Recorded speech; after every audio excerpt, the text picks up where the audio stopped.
The cargo ship Starfall moved through deep space like a metal whale swimming through an ocean of stars. Inside its cramped corridors, 12 different alien species worked together, but they did not work as equals. The ship had a clear hierarchy, and at the bottom of that hierarchy sat one quiet human. Jake Martinez wiped grease from his hands as he crawled out of another maintenance shaft. His blue jumpsuit was stained with oil and coolant, and his dark hair stuck to his forehead with sweat. He had been working in the lower decks for 6 hours straight, fixing a water recycling unit that the other crew members had given up on weeks ago. Human! The voice cracked like a whip through the corridor. Jake looked up to see First Officer Core approaching. Core was a Vex, one of the insect-like species that dominated this sector of space. His forearms moved constantly as he talked, and his compound eyes never seemed to focus on Jake directly. "The waste processor in Section C is making noise again," Core said, his mandibles clicking with annoyance. "Go fix it, and this time make sure it stays fixed." Jake nodded silently. He picked up his tool bag and started walking towards Section C. Behind him he heard Core talking to another crew member in the Vex language, probably complaining about the useless human again. This was nothing new. Jake had been working on Starfall for 8 months, and in all that time, not one of the alien crew members had treated him as an equal. To them, he was just a convenient pair of hands that could fit into small spaces and do the dirty work they did not want to do. Captain Rex was a throne, a species that looked like walking lizards with thick armored skin. Rex stood nearly 8 feet tall and had yellow eyes that seemed to see everything. But when those eyes looked at Jake, they saw nothing important. Rex had never spoken directly to Jake, not even once. When the captain needed to give Jake orders, he always went through Core or one of the other officers. The ship's engineer, a crystalline being named Zilk, was supposed to be Jake's supervisor, but Zilk spent most of his time in the upper engineering decks, working on the important systems like the faster-than-light drive and the main power core. Jake was left to handle what Zilk called maintenance work, fixing toilets, cleaning, air filters, and keeping the food processors running. Jake did not complain. He had learned long ago that complaining only made things worse. Instead, he worked quietly and watched everything. While the other crew members talked and laughed and argued with each other, Jake listened. While they ignored the small problems that were slowly growing into big problems, Jake took notes. The waste processor in Section C was indeed making noise. Jake opened the access panel and immediately saw the problem. 3 of the main bearings were worn out, and the cooling system was clogged with debris. It was a simple fix, but it would take most of the day to do it properly. As Jake worked, other crew members passed by in the corridor. None of them acknowledged him. A group of Quen, tall, blue-skinned humanoids with telepathic abilities, walked past, discussing trade routes. They spoke in their own language, but Jake had picked up enough words over the months to understand they were worried about pirates in the next system. 2 Thrawn security officers stomped past, their heavy boots making the deck plates ring. They were talking about weapon systems and defensive protocols. Jake pretended not to listen, but he heard everything. He always heard everything. The thing that the other crew members did not understand about humans was that they were natural observers.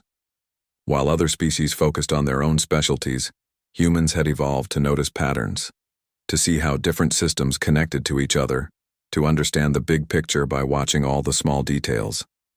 Jake had been watching the small details on Starfall for 8 months, and he had seen things that worried him. The power distribution system was running at 96% of maximum capacity, which left no room for emergency power needs. The hull plating in 3 sections was showing microscopic stress fractures that would become major problems if the ship encountered any kind of impact. The life support system had a backup failure that no one else had noticed because the primary system was still working fine. But the biggest problem was something that Jake had only recently discovered. While cleaning an air vent near the main computer core, he had noticed unusual electromagnetic readings. After some careful investigation during his off-duty hours, he had found evidence of what looked like tracking devices. Small, sophisticated pieces of technology that were definitely not part of the ship's original equipment. Someone was tracking Starfall, someone who had managed to plant devices on the ship without the crew knowing about it. Jake had considered reporting this discovery to Captain Rex or First Officer Core, but he knew what would happen. They would either ignore him completely or accuse him of making mistakes. Humans, in their opinion, were not smart enough to understand advanced technology. If Jake claimed to have found tracking devices, they would assume he was confused or lying. So Jake kept the information to himself and continued watching. He noticed that the tracking devices became more active when the ship was traveling through certain areas of space. He noticed that their course had been subtly altered 3 times in the past month, always in ways that would take them through systems known for pirate activity. The waste processor repair took Jake 6 hours to complete properly. When he finished, the machine ran so quietly that it was almost silent. Jake cleaned up his tools and prepared to move on to his next assignment, replacing filter units in the air recycling system. As he worked, Jake thought about the other crew members and their attitude toward him. They saw him as a primitive being, from a backwards planet, useful only for manual labor. They did not know that humans had fought their way off their home planet through pure determination and ingenuity. They did not know that human engineers were famous throughout the galaxy for their ability to make any system work, no matter how damaged or obsolete it might be. Most importantly, they did not know that Jake Martinez was not just any human engineer. Before joining the crew of Starfall, he had spent 5 years working on military vessels for the human defense fleet. He had learned to keep ships running during combat, when every system was pushed beyond its limits and failure meant death for everyone on board. The aliens on Starfall thought they knew everything about their human crew member. They thought he was quiet because he was stupid, that he worked alone because he was antisocial, that he never complained because he was grateful for any job he could get. They were wrong on all counts. Jake was quiet because he was listening. He worked alone because he was preparing, and he never complained because he was waiting for the moment when his real skills would be needed. That moment was coming soon. Jake could feel it in the subtle vibrations of the ship, in the nervous conversations of the crew, in the increasing activity of those hidden tracking devices. Something was hunting Starfall, and when it found them, the crew was going to discover what their quiet human was really capable of. The attack came without warning during the night shift, when most of the crew was sleeping and the corridors of Starfall were dim and quiet. Jake was awake, as he often was during these hours, working on a faulty air circulation unit in Section B. He had learned to use the quiet hours for his real work, the work that no one else knew about. The first sign of trouble was not an explosion or an alarm. It was a subtle change in the ship's vibration, a slight shift in the hum of the engines that most crew members would never notice. But Jake noticed everything. He stopped working and listened carefully. Then the lights flickered. A moment later, the ship's emergency sirens began wailing. The corridor lights switched to red emergency mode, and Captain Rex's voice boomed through the communication system. "All crew to battle stations, we are under attack. This is not a drill." Jake dropped his tools and ran toward the nearest emergency station. Through the ship's small windows, he could see flashes of light in the darkness of space. Laser fire. The attackers were already close enough to target specific systems on Starfall. The ship shuddered as something struck the hull. Jake was thrown against the wall, but he kept moving. He needed to get to the engineering section to see how bad the damage was. In the main corridor, Jake passed other crew members running in panic. The Quen were speaking rapidly in their telepathic way, their blue faces pale with fear. The throne security officers were shouting orders and trying to organize a defense, but their voices were filled with confusion. "Pirates!" one of them yelled. "3 ships, maybe 4. They came out of nowhere." Jake reached the engineering section just as Engineer Zilk was emerging from the main control room. The crystalline being's normally bright surface was flickering with stress patterns. "The main engines are hit," Zilk announced to no one in particular. "We have lost 30% power. Hull breach in Section D." Another impact shook the ship. This time Jake heard the terrible sound of metal tearing.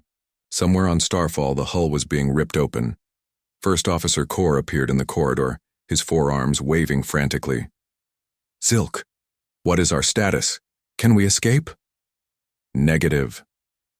Zilk's crystalline form flashed red with panic. The faster-than-light. Drive is offline. Main engines are failing. We are trapped.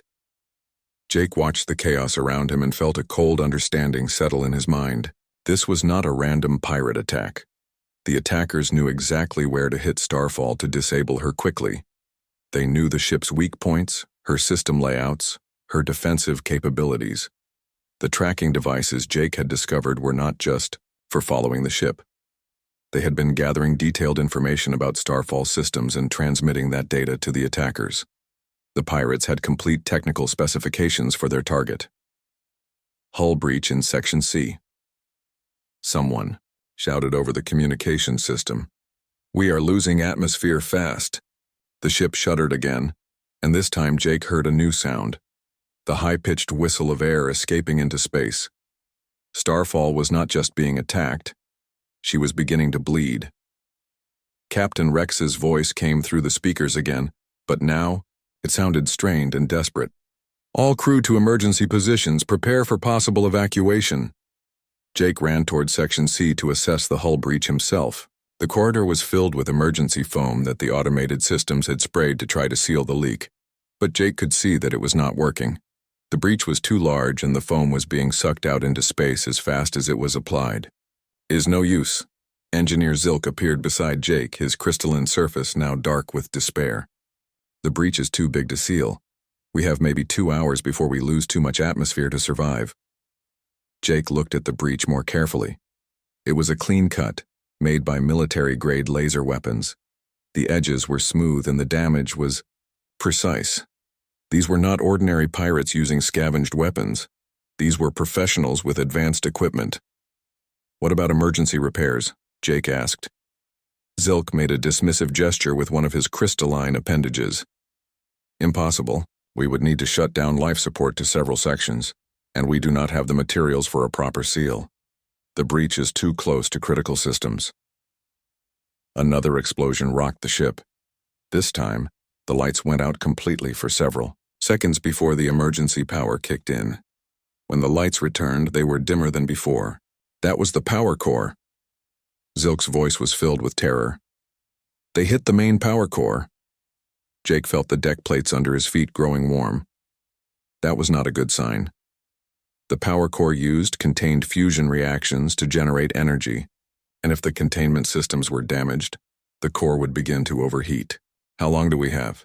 Jake asked. If the cooling systems are damaged, maybe 4 hours before the core goes critical. Maybe less. Jake absorbed this information silently. The ship was dying around them. The hull was breached and bleeding atmosphere into space. The power core was overheating and would eventually explode, killing everyone aboard. The engines were damaged and they could not escape. In the main corridor, Jake could hear crew members arguing about evacuation procedures. Some wanted to send a distress signal and hope for rescue. Others thought they should surrender to the pirates and hope for mercy. A few were talking about using the escape pods, but Jake knew that the pods only had enough life support for a few days at most. Human. First Officer Core spotted Jake and approached with his usual aggressive manner. Why are you standing around? Go to Section E and help with damage control. Jake looked at Core calmly. Section E has been sealed off due to toxic gas leaks from the damaged chemical storage units. No one can enter that area without environmental suits, and all the suits are in use by the emergency teams. Core's compound eyes focused on Jake with surprise. How do you know this? I monitor all ship systems as part of my maintenance duties, Jake replied simply. It was a lie, but a convincing one. The truth was that Jake had been quietly studying every system on Starfall for months, learning things about the ship that even engineer Zilk did not know. Jake knew about backup systems that were not on the official diagrams. He knew about emergency procedures that had been forgotten since the ship was built. He knew about modifications that previous crews had made and never recorded in the official logs. Most importantly, Jake knew that Starfall was not as helpless as everyone believed. The ship shuddered again, and Jake heard the sound of more hull plating being torn away. Emergency alarms were sounding throughout the vessel, and the smell of burning electronics was beginning to fill the air. We are finished, Zilk said quietly. The ship is dying, and there is nothing we can do to save her." Jake looked around, at the panicking crew members, at the flashing emergency lights, at the crystalline engineer who had given up hope. None of them understood what humans were truly capable of when everything seemed lost. "Maybe," Jake said softly, "but she is not dead yet." While the alien crew members ran through the corridors in panic, Jake Martinez disappeared into the depths of Starfall. He moved through maintenance tunnels and service shafts that most of the crew had forgotten existed. These narrow passages had been his domain for 8 months, and he knew them better than anyone else on the ship. The lower decks were a maze of pipes, cables, and machinery that kept Starfall alive. Here, away from the shouting and the alarms, Jake could think clearly. He pulled out a small tablet that he had been carrying in his tool bag and began calling up diagrams that he had been working on for weeks. These were not official ship blueprints. These were Jake's own drawings, showing modifications and improvements that he had been planning since his first day aboard Starfall. The alien crew had dismissed him as just a maintenance worker, but Jake had been designing a complete reconstruction of the ship's critical systems. The first priority was the hull breach in Section C. Engineer Zilk was right that conventional repair methods would not work, but Zilk was thinking like an alien engineer. He was looking for perfect solutions using proper materials and standard procedures. Jake was thinking like a human. He crawled through a service tunnel that led directly to the damaged area. The tunnel was filled with emergency foam and the air was thin, but Jake had brought a portable breathing unit. He worked his way to a point just behind the hull breach and began opening access panels that revealed the ship's structural framework. Starfall had been built by the Corvin shipyards, which meant her hull used a honeycomb design for strength and weight reduction. The pirate's laser had cut through the outer plating and damaged some of the honeycomb structure, but the inner framework was still intact. Jake began removing panels and components from nearby systems that were not critical for survival. He took metal plating from a storage compartment wall. He salvaged high-strength cables from a cargo handling system that was not being used. He even removed structural supports from areas where they were redundant. Working with tools that were designed for basic maintenance, Jake began building something that no alien engineer would have attempted. Instead of trying to seal the breach from the outside, he was creating an internal patch that would use the ship's own structural strength to hold itself in place. The work was dangerous and exhausting. Jake had to weld metal components together, in a space barely large enough for his body, while the ship continued to shake from pirate weapons fire. Emergency foam kept spraying around him, and twice he had to stop working when the artificial gravity failed temporarily. But gradually, Jake's patch began to take shape. It was not beautiful or elegant like the solutions that alien engineers would prefer. It was crude and rough, held together with welded joints and improvised brackets. But it was designed to work under the worst possible conditions. When Jake finally activated the patch, the high-pitched whistle of escaping air began to fade. The breach was not perfectly sealed, but the atmospheric loss had been reduced to a manageable level. Starfall could breathe again. Jake's tablet showed him that he had been working for 2 hours. The ship was still under attack and he could hear explosions echoing through the hull. But now he could move on to the second critical problem, the overheating power core. The main power core was located in the most heavily shielded part of the ship, but Jake knew several maintenance routes that led to the secondary systems that supported it. The core itself used fusion reactions that were contained by powerful magnetic fields, and those fields were maintained by a complex network of superconducting coils. The pirate attack had damaged some of those coils, which meant the magnetic containment was becoming unstable. If the containment failed completely, the fusion reaction would be released in an explosion that would destroy the entire ship. Jake crawled through another series of service tunnels, carrying tools and spare components that he had gathered from various parts of the ship. The area around the power core was hot and filled with radiation warnings, but Jake's portable scanner showed that the levels were still within safe limits. The damaged superconducting coils were located behind panels that required special authorization to open. Jake did not have that authorization, but he had learned to bypass electronic locks during his years with the Human Defense Fleet. It took him 15 minutes to crack the security system. Inside the maintenance chamber, Jake found a scene that would have terrified most engineers. 3 of the 12 primary containment coils were flickering with electrical discharges, and their superconducting cores were beginning to warm up. If they reached normal temperature, they would lose their special properties and the magnetic containment would collapse. Jake began working with desperate speed. He disconnected the damaged coils and began rerouting power through backup systems that were normally used only for maintenance. It was dangerous work. One mistake could cause a power surge that would destroy the remaining coils. But Jake had done similar repairs under combat conditions before. His hands moved with practiced precision, connecting cables and adjusting power flows while the ship shook around him. He created new control circuits using spare parts from the ship's communication systems. He bypassed safety interlocks that would have prevented the modifications he was making. Slowly, the temperature readings on the containment coils began to drop. The magnetic field stabilized, and the fusion reaction returned to safe parameters. Jake had bought them time, but he knew his improvised repairs would not last forever. As Jake worked, he began to hear something new over the ship's communication system. The voices of the crew were changing. Instead of panic, he was hearing confusion and surprise. The hull breach has stopped growing. First Officer Core's voice echoed through the corridors. Atmosphere loss is down to acceptable levels. Power core temperature is dropping. Engineer Zilk sounded amazed. The containment fields are stabilizing. Captain Rex's deep voice cut through the chatter. How is this possible? Who is making these repairs? Jake smiled grimly as he worked on the final connections for the power core stabilization system. The alien crew was beginning to realize that their dying ship was fighting back, but they did not understand how or why. Jake's tablet showed him the locations of all the tracking devices that the pirates had planted on Starfall. Now that he had stabilized the ship's critical systems, it was time to deal with those devices. But he was not going to simply remove them. He was going to use them. Jake began crawling through the maintenance tunnels toward the first tracking device. The pirates thought they knew everything about Starfall because of the information those devices had provided. They thought they understood the ship's capabilities and weaknesses.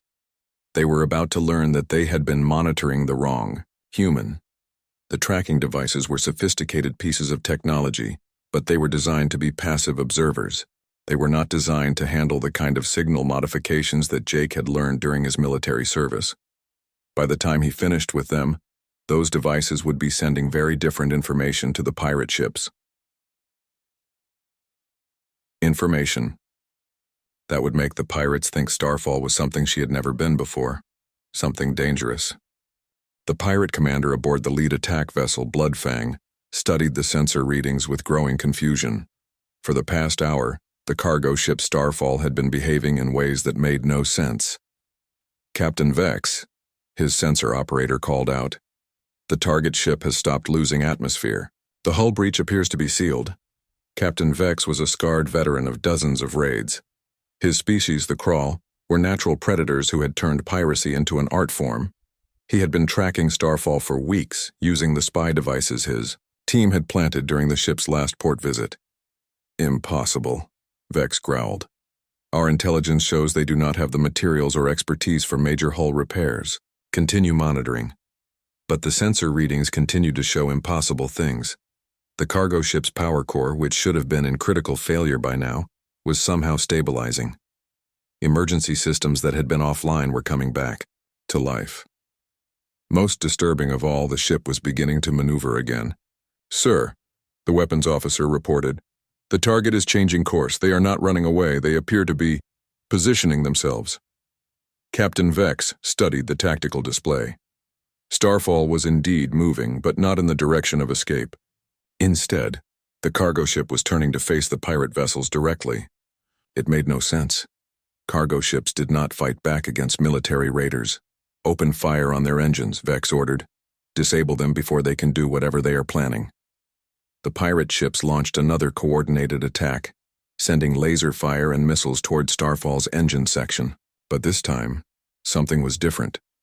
The cargo ship's defensive systems, which had been almost useless before, suddenly came alive with surprising effectiveness. Point defense turrets that the pirates' intelligence had marked as broken began tracking and destroying incoming missiles. Shield generators that should have been offline started deflecting laser fire. Most shocking of all, Starfall began firing back. "What kind of weapons are those?" Vex demanded as his ship was struck by an energy beam that burned through their forward armor. "Unknown configuration, sir," the sensor operator replied. "It appears to be some kind of modified industrial laser, very high-powered." Jake Martinez was deep in the cargo hold of Starfall, working frantically at a control panel that he had built from spare parts. Around him, the ship's mining and cargo handling equipment had been transformed into improvised weapon systems. The industrial laser that had just damaged the pirate ship was actually 3 mining lasers that Jake had linked together and focused through the ship's main cargo bay doors. The mining lasers were designed to cut through asteroids, which meant they had more than enough power to damage a pirate vessel's armor.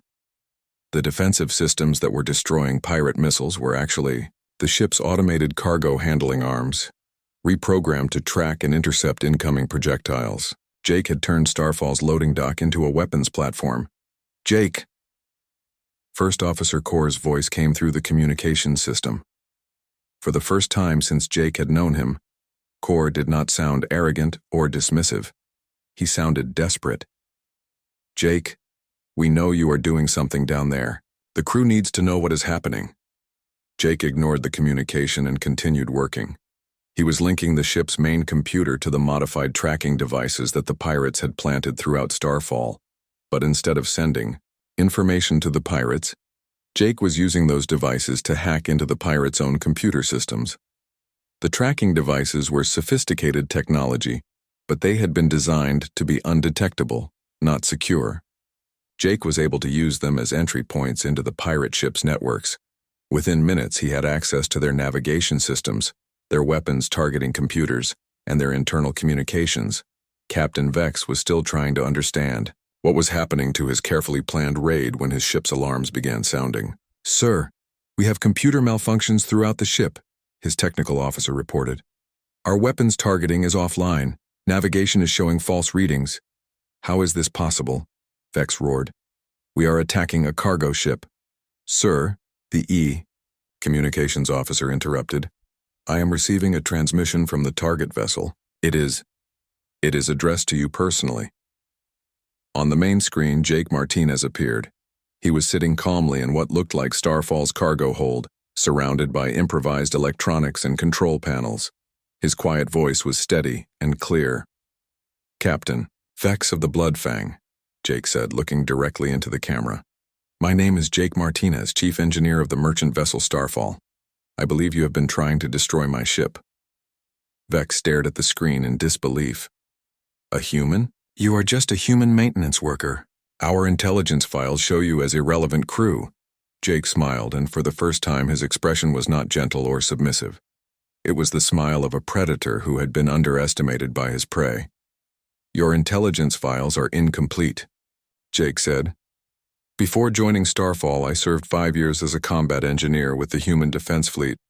I specialized in keeping ships operational under battle conditions. I also specialized in turning civilian vessels into warships when necessary."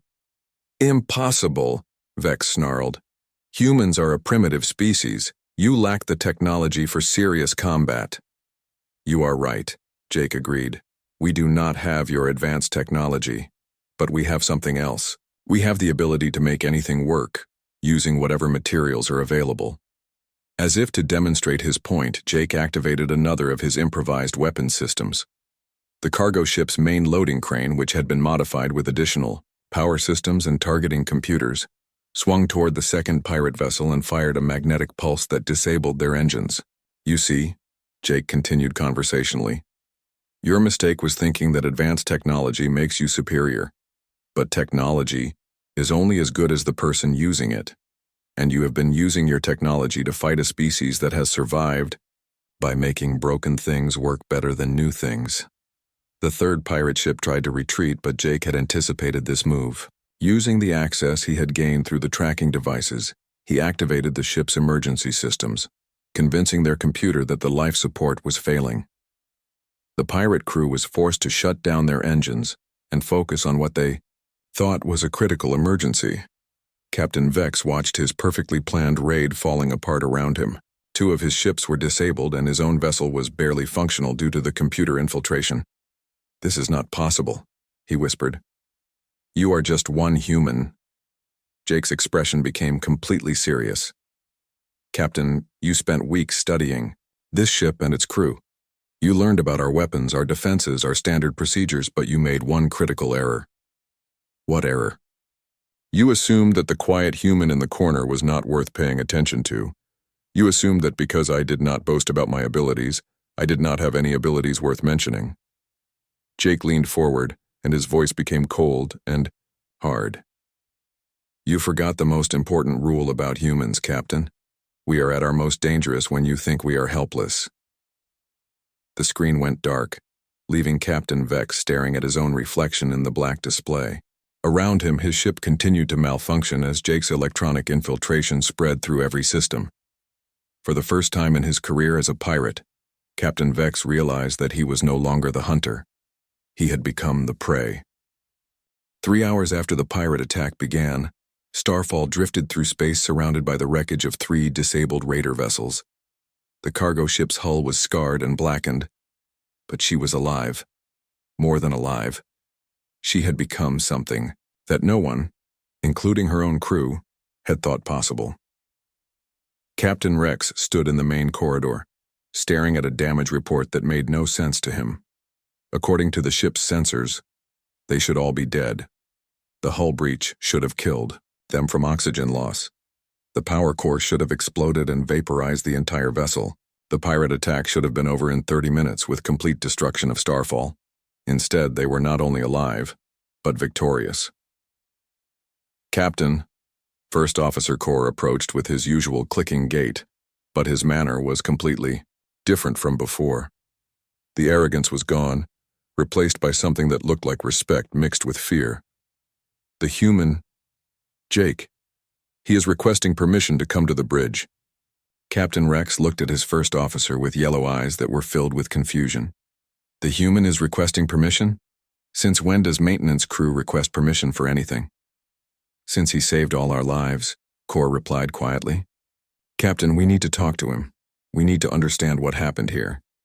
10 minutes later, Jake Martinez walked onto the bridge of Starfall for the first time in 8 months. The alien crew members stepped aside to let him pass, and their eyes followed his every movement. He was still wearing his grease-stained jumpsuit, still carrying his tool bag, but everything about the way they looked at him had changed. Jake stopped in front of Captain Rex and waited silently.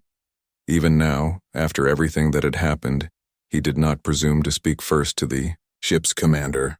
Captain Rex studied the quiet human for a long moment. "Engineer Martinez," he said formally, using Jake's title for the first time ever. "I understand that we owe you our lives. Please explain to me how a maintenance worker was able to defeat 3 pirate vessels." Jake looked around the bridge at the assembled crew members. Vex faces, Throne security officers, Quen telepaths, Crystalline Zilk engineers, all of them watching him with expressions he had never seen before. Curiosity, respect, and perhaps a little fear. "Captain," Jake said in his quiet voice, "I was not just a maintenance worker. Before joining Starfall, I served with the Human Defense Fleet as a combat engineer. My job was to keep ships fighting when everything went wrong." Engineer Zilk stepped forward, his crystalline surface flickering with interested patterns. "But your personnel files showed no military experience. You were listed as civilian technical staff." Jake nodded. "Human military records are classified. When I left the Defense Fleet, my service history was sealed. To civilian employers, I appeared to be just another technician looking for work." "But why?" Captain Rex asked.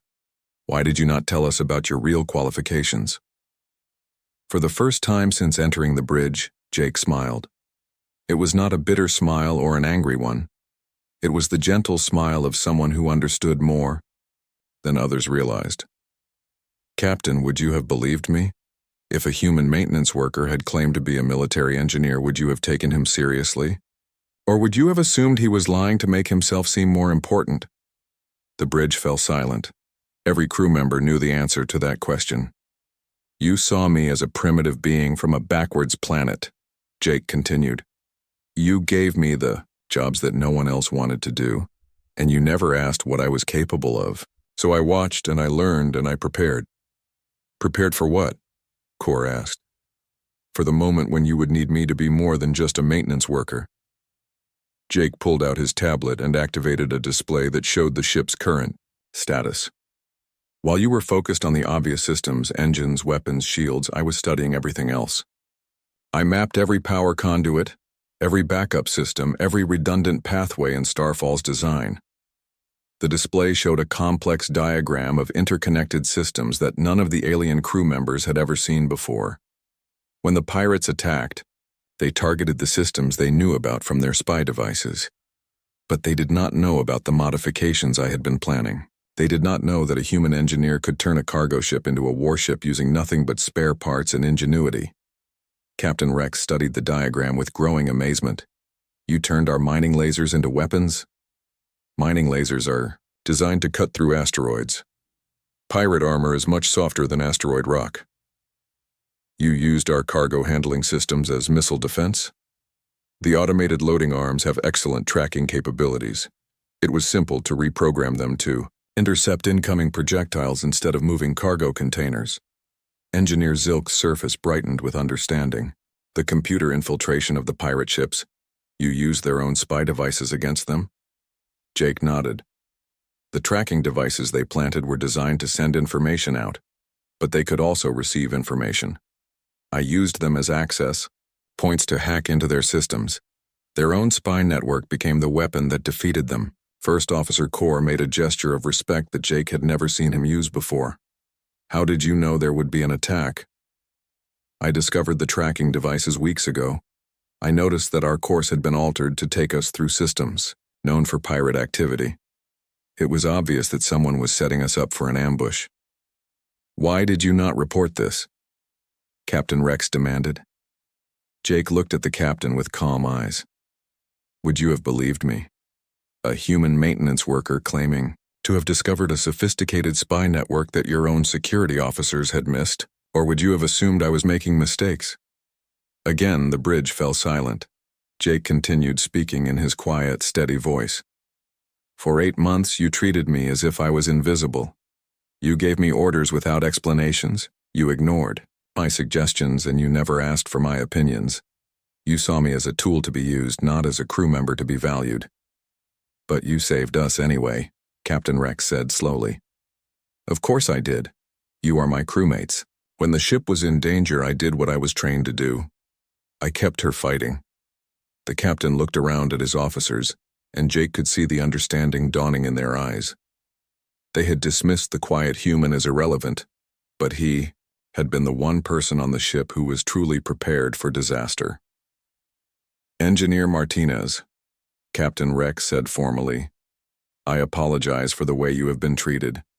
I would like to offer you the position of Chief Engineer, with full authority over all ship systems. Jake considered this for a moment. Thank you, Captain, but I would prefer to keep my current position. Why? Jake smiled again, and this time there was something in his expression that made the alien crew members understand why the pirates had been so completely defeated. Because maintenance workers see everything, Captain, and sometimes the most dangerous person on a ship is the one that everyone ignores. 3 days later, Starfall docked at Kepler Station, and word of the battle spread quickly through the port. Other cargo ships began requesting human engineers for their crews. The quiet species from the small blue planet had shown the galaxy something new about survival and ingenuity. But Jake Martinez remained in the lower decks, fixing systems and solving problems, watching everything and saying little.